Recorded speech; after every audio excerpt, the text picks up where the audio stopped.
Afternoon, जब भी मेरा आप ये लेक्चर देख रहे हैं। आज क्लास 10 केमिस्ट्री उसका सेकंड लास्ट पार्ट है। और उसके बाद इस चैप्टर का एक फुल रिव्यू आएगा, जिसमें मैं इस चैप्टर की एक फुल वीडियो बनाऊंगा, ताकि जब कभी भी आपको शॉर्ट रिवीजन करनी पड़े तो आप उस रिवीजन को देख के आप अपने कंसेप्ट को क्लियर कर सकते हैं। आज का जो टॉपिक है वो टॉपिक है कंडीशन फॉर इक्विलिब्रियम। आज का टॉपिक बहुत इंपॉर्टेंट है।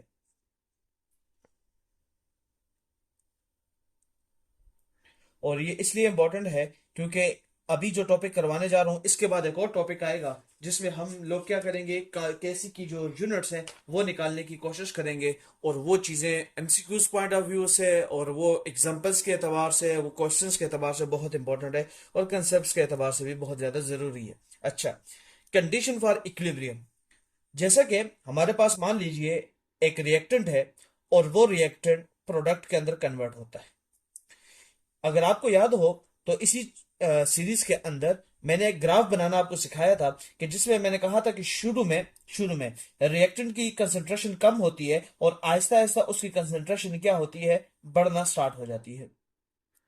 सिमिलरली एक पॉइंट ऐसा आता है, और उसी पॉइंट से मैं अखज कर रहा हूं कि रिएक्टेंट अब देख लीजिएगा कि प्रोडक्ट जो है तो वो बढ़ता जा रहा है, और रिएक्टेंट बेसिकली क्या होता जा रहा है, कम होता जा रहा है। ये ग्राफ कुछ इस तरह है। यानी कि ये जो ग्राफ है, ये जो लाइन आपको नजर आ रही है, ये बेसिकली आपके पास प्रोडक्ट को रिप्रेजेंट कर रही है। और ये जो ग्राफ है, ये जो लाइन आपके पास आ रही है, ये लाइन आपके पास बेसिकली रिएक्टेंट को रिप्रेजेंट कर रही है। तो वक्त के साथ साथ टाइम और कंसंट्रेशन के दरमियान में जब ग्राफ हम लोग ड्रा करते हैं, तो ये ग्राफ हमें ये बताता है कि वक्त के साथ साथ प्रोडक्ट की कंसंट्रेशन इंक्रीज करती जा रही है, और वक्त के साथ साथ रिएक्टेंट की कंसंट्रेशन डिक्रीज करती जाती है। लेकिन एक पॉइंट ऐसा आता है कि जिस पॉइंट के बाद रिएक्टेंट और प्रोडक्ट की कंसंट्रेशन में कोई चेंज नहीं आता, और उसी पॉइंट को बेसिकली कौन सा पॉइंट कहते हैं हम लोग, कैसी पॉइंट कहते हैं, यानी कि कांस्टेंट पॉइंट कहते हैं। इक्विलिब्रियम कांस्टेंट पॉइंट होता है। ये वो पॉइंट होता है कि जिस पॉइंट पे हमारे पास रिएक्टेंट और प्रोडक्ट के दरमियान में इक्विलिब्रियम डेवलप हो जाता है। रिएक्टेंट और प्रोडक्ट के दरमियान में इक्विलिब्रियम डेवलप होने का मतलब ये है कि जिस रेट के साथ, रेट से मुराद क्या है, रेट के मुराद क्या है कि स्पीड के, जिस रफ्तार के साथ एक रिएक्टेंट प्रोडक्ट में कन्वर्ट होता है, उसी सेम स्पीड के साथ, उसी सेम रेट के साथ प्रोडक्ट वापस क्या होता है, रिएक्टेंट में कन्वर्ट होता है। लेकिन ये चीज कब आपके पास हासिल होती है, तब हासिल होती है जब कुछ वक्त गुजर जाए और कुछ रिएक्टेंट किस में कन्वर्ट हो जाए, प्रोडक्ट में कन्वर्ट हो जाए, और एक ऐसा पॉइंट अटेन कर लें कि जिस पॉइंट पे वापस प्रोडक्ट क्या होगा, रिएक्टेंट में कन्वर्ट करना स्टार्ट हो जाएगा।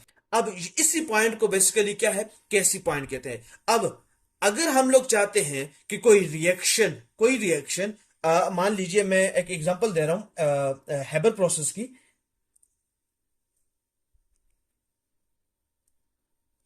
हेबर प्रोसेस वो प्रोसेस है कि जिसके अंदर हम लोग नाइट्रोजन गैस को हाइड्रोजन गैस के साथ मिलाकर अमोनिया प्रोड्यूस करते हैं, और फिर इस अमोनिया से मुख्तलिफ किस्म की फर्टिलाइजर्स वगैरह बनाई जाती हैं। खैर, अच्छा, अब जो चीज बताने की है वो ये है कि अगर मान लीजिए मैं कहता हूं कि मैंने रिएक्टेंट के दरमियान में और मैंने प्रोडक्ट के दरमियान में इक्विलिब्रियम अगर अटेन करवाना है, तो उसके लिए, और मैं चाहता हूं कि ये इक्विलिब्रियम में ही रहे, यानी कि जिस रेट के साथ रिएक्टेंट प्रोडक्ट में कन्वर्ट हो रहा है, उसी रेट के साथ प्रोडक्ट जो है तो वो कन्वर्ट हो जाए रिएक्टेंट के अंदर, और इनके दरमियान में इक्विलिब्रियम रहे, तो उसके लिए कुछ कंडीशंस का होना बहुत जरूरी है। जिसमें जो कंडीशन है वो ये है, ये याद रख लेना है कि आप कंसंट्रेशन को दौरान रिएक्शन चेंज नहीं कर सकते। यानी कंसंट्रेशन किसकी, या तो रिएक्टेंट की और या प्रोडक्ट की, ये अनचेंज होगी। इसका मतलब क्या है, इसका मतलब ये है, मान लीजिए मैंने 1 ग्राम नाइट्रोजन ली, मैंने 3 ग्राम हाइड्रोजन गैस ली, और उसने मुझे रिवर्सिबल रिएक्शन के थ्रू प्रोड्यूस करके दिया 2 ग्राम अमोनिया। ये एग्जाम्पल के तौर पे बता रहा हूं। अब आगे मजीद जो मैं रिकंसिडरेशन ऑफ रिएक्टेंट और प्रोडक्ट की केस में बात करना चाह रहा हूं, मैं दौरान रिएक्शन नाइट्रोजन की कंसिडरेशन को 1 ग्राम से 2 ग्राम नहीं कर सकता। अगर मैं ये चाह रहा हूं कि इक्विलिब्रियम को डिस्टर्ब ना करूं, मैं हाइड्रोजन की कंसेंट्रेशन को 3 ग्राम से 10 ग्राम, 7 ग्राम, 8 ग्राम, 9 ग्राम, 12 ग्राम नहीं कर सकता। और मैं ऐसा नहीं हो सकता कि मैं कोई प्रोडक्ट को खुद से ऐड कर लूं, यानी मैं अमोनिया को खुद से ऐड कर लूं 2 ग्राम। अगर मैंने ऐसा कुछ भी किया, यानी मैंने या तो कंसेंट्रेशन ऑफ रिएक्टेंट को चेंज कर दिया या मैंने कंसेंट्रेशन ऑफ प्रोडक्ट को चेंज कर दिया, इसकी वजह से इक्विलिब्रियम शिफ्ट हो जाएगा। अब इक्विलिब्रियम किस तरफ शिफ्ट होगा, इसके लिए इंशाल्लाह हम लोग पढ़ेंगे एक प्रिंसिपल को जिसका नाम है ली चैटलियर प्रिंसिपल। और ये लिचेटियर ने ही बताया था कि जब कभी भी आप कंसंट्रेशन को, टेम्परेचर को या प्रेशर को, इन कंडीशंस को आप चेंज करते हो तो जो केसी का जो शिफ्ट है वो भी चेंज हो जाता है, यानी केसी का वो जो पॉइंट होता है वो भी चेंज हो जाता है। उसके पीछे जो वजह है चेंज होने की वो यही है कि उसने बेसिकली इक्विलिब्रियम को, एक रिवर्सिबल रिएक्शन बेसिकली इक्विलिब्रियम का माखज होता है, वो इक्विलिब्रियम रिएक्शन के अंदर इक्विलिब्रियम लाना चाहता है। और जब किसी भी वजह से किसी भी एक्सटर्नल सोर्स की वजह से इक्विलिब्रियम को डिस्टर्ब किया जाए, यानी या तो रिएक्टेंट को चेंज कर दिया जाए या प्रोडक्ट को चेंज कर दिया जाए, तो केसी की वैल्यू भी शिफ्ट कर जाती है। इसलिए बहुत जरूरी है कि अगर हमने इक्विलिब्रियम को मेंटेन रखना है तो उसके लिए पहली शर्त यह है कि रिएक्टेंट और प्रोडक्ट की कंसंट्रेशन को अनचेंज रहना है, उसको चेंज हम लोग नहीं कर सकते। एक बुनियादी बात ये आप याद रखिएगा। इंशाल्लाह इसको मजीद जब इंशाल्लाह लिचेटियर प्रिंसिपल को थोड़ा सा मैं एक्सप्लेन करूंगा तो वहां मैं इसकी बात करूंगा कि वो किस तरह बात कर रहे हैं। उसके बाद आप याद रखेंगे कि आप टेम्परेचर को याद रखेंगे, टेम्परेचर होना चाहिए कांस्टेंट। ये कंडीशंस है। पहली कंडीशन क्या है, रिएक्टेंट और प्रोडक्ट की कंसंट्रेशन अनचेंज हो। दूसरी कंडीशन क्या है, टेम्परेचर कांस्टेंट होना चाहिए। अब ये बात क्यों कर रहे हैं, क्योंकि याद रखिएगा हमारे पास कुछ रिएक्शंस होते हैं, वो होते हैं एंडोथर्मिक रिएक्शन कि जिनमें हम लोग हीट को इन्वॉल्व करते हैं, और कुछ ऐसे होते हैं जिनमें हमारे पास एक्सोथर्मिक रिएक्शन होते हैं कि जो हमें क्या करते हैं, बेसिकली हमें हीट प्रोवाइड करते हैं। जैसे कंबस्टन रिएक्शन हमारे पास जो है तो वो एक्सोथर्मिक रिएक्शन आ जाता है, और डिफरेंट किस्म के जो है तो हमारे पास बाकी रिएक्शन आते हैं। जैसे हमारे पास अगर हम लोग ये कार्बोनेट्स वगैरह को अगर जलाएं तो उनमें हमारे पास बेसिकली एंडोथर्मिक रिएक्शन आ जाता है। खैर जब उनको डिस्कस करेंगे तो वहां उनकी बात की जाएगी। अभी ये बात समझने की है कि अगर टेम्परेचर को मैं कांस्टेंट नहीं करता, मैं टेम्परेचर को चेंज करता हूं, तो फिर वो रिएक्शन को देखा जाएगा कि वो रिएक्शन कौन सा है। अगर वो एंडोथर्मिक रिएक्शन है तो वो मुख्तलिफ किस्म की तरह बिहेव करेगा। अगर एक्सोथर्मिक है तो वो डिफरेंट टाइप ऑफ रवैया या बिहेवियर शो करेगा, और उसकी वजह से वो कैसी को शिफ्ट कर देगा। लिहाजा ये बात समझने के लिए कि अगर हम कहते हैं कि कोई रिएक्शन कैसी, यानी कि कोई रिएक्शन अपने इक्विलिब्रियम को अटेन कर चुका है, तो उसके लिए सबसे पहले कुछ बुनियादी शर्तें आपने याद रखनी है। पहली शर्त यह कि कंसंट्रेशन ऑफ रिएक्टेंट और प्रोडक्ट अनचेंज हो। दूसरी बात यह याद रख लेनी है कि टेम्परेचर कांस्टेंट हो। क्यों कांस्टेंट हो इसके बारे में मैं मजीद बात भी करूंगा। अभी सिर्फ उन पॉइंट्स को मैं एक्सप्लेन कर रहा हूं कि जो पॉइंट वहां बुक में मेंशन किए गए। फिर उसके बाद आप प्रेशर को या वॉल्यूम को चेंज नहीं कर सकते। ये भी आपके पास क्या होना चाहिए, कांस्टेंट होना चाहिए। क्योंकि मैं इसी से एक एग्जांपल दे रहा हूं, इसी से एग्जांपल दे रहा हूं। N2 plus 3H2 gives us 2NH3। अगर मैं प्रेशर को इंक्रीज कर दूं तो आपको पता है ज्यादा से ज्यादा प्रोडक्ट बनना स्टार्ट हो जाएगा। क्यों, क्योंकि क्योंकि इक्विलिब्रियम अपने आप को उस तरफ शिफ्ट करता है अकॉर्डिंग टू ली चैटलियर कि वो अपने आप को इक्विलिब्रियम में रख सके, वो दूसरी तरफ भी उसको बैलेंस करने की कोशिश करते हैं। अगर आप गौर से देखें तो इस तरफ 3 हाइड्रोजन गैस के मॉलिक्यूल है और एक हमारे पास नाइट्रोजन गैस का, तो टोटल हमारे पास मॉलिक्यूल कितने हुए, 4। यहां पे कितने हुए, 2। इसका मतलब यह हुआ कि रिएक्टेंट साइड ज्यादा है प्रोडक्ट की बनस्बत। तो जब हम लोग प्रेशर इंक्रीज करेंगे तो रिएक्टेंट शिफ्ट करेगा खुद को किस तरफ, प्रोडक्ट की तरफ, ताकि ज्यादा से ज्यादा प्रोडक्ट बनाए और इक्विलिब्रियम को बैलेंस करे। इसलिए याद रखना कि अगर हम लोग कह रहे हैं कि रिएक्शन अगर केसी अटेन कर चुका है, इक्विलिब्रियम अटेन कर चुका है, रिएक्टेंट और प्रोडक्ट का रेट आपस में बराबर हो चुका है, तो उसके लिए कुछ शर्तें आपने याद रख लेनी है। एक, उसमें कंसंट्रेशन ऑफ रिएक्टेंट और प्रोडक्ट अनचेंज होना चाहिए, यानी कांस्टेंट रखना है, टेम्परेचर कांस्टेंट रखना है, और तीसरी चीज जो आपने समझनी है वो आपने समझनी है बेसिकली प्रेशर और वॉल्यूम का कांस्टेंट होना। और इसी चीज को इंशाल्लाह आपको जब मैं ideal gas equation class 11th में जब इसको डिस्कस किया जाएगा तो वहां इसके मजीद पॉइंट को मैं बेसिकली जो वहां पे एक फार्मूला आता है, PV is equal to NRT. तो वहां से भी इस लॉ को जो है थोड़ा सा एक्सप्लेन किया जाता है कि जिसके जरिए ये बताया जाता है कि प्रेशर और वॉल्यूम, टेम्परेचर और नंबर ऑफ मोल्स का क्या कंसेप्ट आ जाता है। तो ये जो है तो इसका आज का स्ट्रेंथ केमिस्ट्री का पहला पार्ट है कंडीशन फॉर इक्विलिब्रियम। तो कंडीशन फॉर इक्विलिब्रियम क्या है, मैं इसकी समरी आपके सामने एक्सप्लेन कर रहा हूं दोबारा।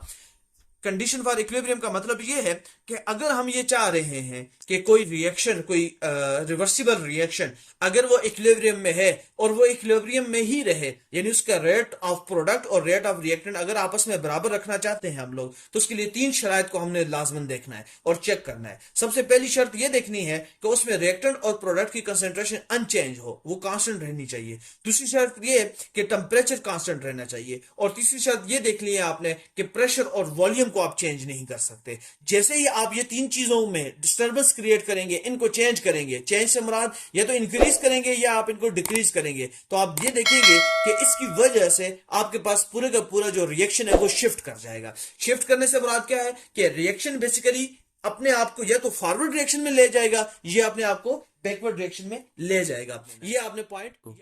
अच्छा, अब नेक्स्ट टॉपिक है और ये मैंने आपको बताया जैसे कि सेकंड लास्ट टॉपिक है। तो सेकंड लास्ट टॉपिक में अब मैं आपके लिए वीडियोस को जो है तो कंक्लूड करूंगा कि ताकि आपके लिए आसानी हो। आज का जो सेकंड टॉपिक है वो है बेसिकली केसी की यूनिट को फाइंड करना। ये बहुत इंपॉर्टेंट है और आसान कंसेप्ट है। अब आप केसी की यूनिट को कैसे फाइंड करते हैं और केसी की यूनिट किस तरह सिंप्लीफाई फॉर्म में आप लोग मालूम कर सकते हैं, मैं आपको पहले ही समझा देता हूं ताकि आप लोगों को मसला कोई ना हो, आप एकदम से समझ जाए। मान लीजिए आपके पास कोई आपको देता है एक रिवर्सिबल रिएक्शन और आपने क्या किया, आपने देख लिया कि इसमें रिएक्टेंट भी गिवन है, प्रोडक्ट भी गिवन है। अब उसने मुझे कहा है कि केसी की यूनिट बताएं। आपने एक काम करना है, आपने सबसे पहले देखना है कि इस रिएक्टेंट के साथ जो आपको न्यूमेरिकल वैल्यू दी गई है वो कितनी है। जैसा कि यहां पे कुछ नहीं दिया तो यहां पे मौजूद है 1, यहां पे भी क्या है 1, और यहां पे भी कुछ नहीं है तो 1, यहां पे भी कुछ नहीं है तो 1। अगर आप गौर से देखो तो मेरे पास रिएक्टेंट की तरफ जो न्यूमेरिकल वैल्यू का सम आता है वो मेरे पास क्या आता है 2, और इस तरफ प्रोडक्ट में अगर आप गौर से देखो तो न्यूमेरिकल वैल्यू का सम आ जाता है मेरे पास क्या 2। दोनों बराबर हैं तो याद रख लो इस केसी की कोई यूनिट नहीं है। क्यों नहीं है, मैं ऐसे क्यों कह रहा हूं, उसके लिए अब मैं आपको सॉल्व करके बताता हूं। याद रखिएगा अगर आपको कोई रिएक्शन दिया जाए और आपने उस रिएक्शन को लिखा और आपने उसमें केसी की वैल्यू को कैसे डालोगे, तो आप जैसे मान लीजिए आपको पता है कि केसी के जब लिखा जाता है, एक्सप्रेशन लिखी जाती है, तो प्रोडक्ट ऊपर होता है और रिएक्टेंट नीचे होता है। यानी कि ब्रैकेट में हम लोग लिखते हैं प्रोडक्ट्स को और फिर उसके बाद लिखते हैं हम लोग नीचे डिवीजन में लिखते हैं रिएक्टेंट को। अब हमने क्या करना है, हमारे पास प्रोडक्ट कौन सा है, सी और डी प्रोडक्ट है, तो सी की कंसेंट्रेशन को हम किस तरह एक्सप्रेस करते हैं, मोल पर क्यूबिक डेसीमीटर। लेकिन इसके साथ जो हमारे पास न्यूमेरिकल कांस्टेंट है वो कितना है 1, तो मैं इसके ऊपर लिख लूंगा 1। सिमिलरली मैं डी की कंसेंट्रेशन को भी लिखूंगा मोल पर क्यूबिक डेसीमीटर, और इसकी कंसेंट्रेशन, इसके कांस्टेंट जो है वो भी 1 है। न्यूमेरिकल कांस्टेंट जो दिया गया है वो भी मैंने लिख लिया। अब रिएक्टेंट को लिखना है तो मोल पर क्यूबिक डेसीमीटर, इसके ऊपर भी देख लीजिए 1 ही है, और सिमिलरली मोल पर क्यूबिक डेसीमीटर लिख लिया इसके लिए। अगर आप गौर से देखो तो बेसिस सेम है तो उनकी पावर्स को आप ऐड कर सकते हो। तो मैं लिख सकता हूं मोल पर क्यूबिक डेसीमीटर का स्क्वायर और मोल पर क्यूबिक डेसीमीटर का स्क्वायर, तो सेम है, कट जाएगा, नो यूनिट, किसी की कोई यूनिट नहीं बनती। ये बुनियादी बात कैसे समझ आई कि अगर आपके पास रिएक्टेंट में मौजूद जो रिएक्टेंट हैं, उन रिएक्टेंट के साथ जो कोफिशिएंट मौजूद है, अगर उन कोफिशिएंट का सम प्रोडक्ट में मौजूद जो प्रोडक्ट है, उस प्रोडक्ट के जो कोफिशिएंट्स है उनका सम अगर आपस में बराबर है तो याद रख लीजिएगा कैसी की कोई यूनिट नहीं है। ये आसान तरीका है कि ये देखने के लिए कि आया किसी गिवन रिवर्सिबल रिएक्शन के लिए रिएक्टेंट और प्रोडक्ट के दरमियान में जो एक्सप्रेशन डेवलप होगी कैसी की, उसकी कोई यूनिट बनती है कि नहीं बनती। और मैंने दोबारा बता रहा हूं कि आप कैसे देखोगे कि अगर आपके पास रिएक्टेंट में मौजूद रिएक्टेंट्स के जो कोफिशिएंट है उनका सम अगर बराबर आ जाए, प्रोडक्ट में मौजूद जो प्रोडक्ट के अंदर मौजूद जो प्रोडक्ट है उस प्रोडक्ट के साथ जो लगे गए कोफिशिएंट्स हैं, वो कोफिशिएंट का सम अगर रिएक्टेंट के कोफिशिएंट के सम के बराबर आ गया तो याद रख लीजिएगा कैसी की कोई यूनिट भी नहीं है। ये बहुत आसान तरीका है अगर आपने इसको कंक्लूड करना है। अब मजीद थोड़ा सा मैं आपके लिए मजीद इसको सिंप्लीफाई करने की कोशिश करता हूं। मिसाल के तौर पर मान लीजिए मेरे पास एक रिएक्शन है और इस रिएक्शन को समझाना थोड़ा सा जरूरी है। मैं एक फार्मूला लिखने की कोशिश कर रहा हूं आपके लिए ताकि आप लोगों को यह समझ आया जाए। नाइट्रिक्स और नाइट्रिक ऑक्साइड है और इसको ऑक्सीजन के साथ मिलाया जा रहा है और नाइट्रिक ऑक्साइड बन गया, नाइट्रोजन डाइऑक्साइड की फॉर्मेशन हो चुकी है आपके पास। अब आपने ये देखना है, सबसे पहले तो ट्रिक अप्लाई करें। रिएक्टेंट में मौजूद जो रिएक्टेंट्स है उन रिएक्टेंट्स के कोफिशिएंट का देख लीजिए तो वो है हमारे पास 3 और जो प्रोडक्ट में मौजूद कोफिशिएंट है वो क्या है 2। क्या दोनों बराबर है? नहीं। इसका मतलब है इसकी कोई ना कोई यूनिट तो आएगी। इसका मतलब है इसकी यूनिट नो यूनिट वाला कंसेप्ट नहीं है बल्कि इसकी यूनिट होगी। यस, इसकी यूनिट पॉसिबल है। अब वो क्या होगी उसके लिए एक समझिएगा। आप लिखते हैं कैसी, तो प्रोडक्ट के लिए आप लिखते हैं मोल पर क्यूबिक डेसीमीटर और आपने ये जो कोफिशिएंट होता है सी को पावर बनाना होता है क्योंकि ये चीजें मैं लॉ ऑफ मास सेक्शन में आपको सिखा चुका हूं। मोल पर क्यूबिक डेसीमीटर की पावर 2। रिएक्टेंट में देख लीजिए मोल पर क्यूबिक डेसीमीटर इसकी पावर आ जाएगी 2 NO के लिए और मोल पर क्यूबिक डेसीमीटर की पावर 1 ऑक्सीजन मॉलिक्यूल के लिए। अब देख लीजिए ये कट जाएगा तो क्या हो जाएगा मोल पर क्यूबिक डेसीमीटर की पावर -1 क्योंकि ये +1 है ऊपर जाके -1 हो जाता है। ये मैथ का सिंपल उसूल है। अब जब आप इसको अगर इसके पावर को इसके साथ मल्टीप्लाई करें तो आपके पास आंसर आ जाएगा पर मोल क्यूबिक डेसीमीटर। ये आपके पास आंसर है सिंपल सा केसी की यूनिट।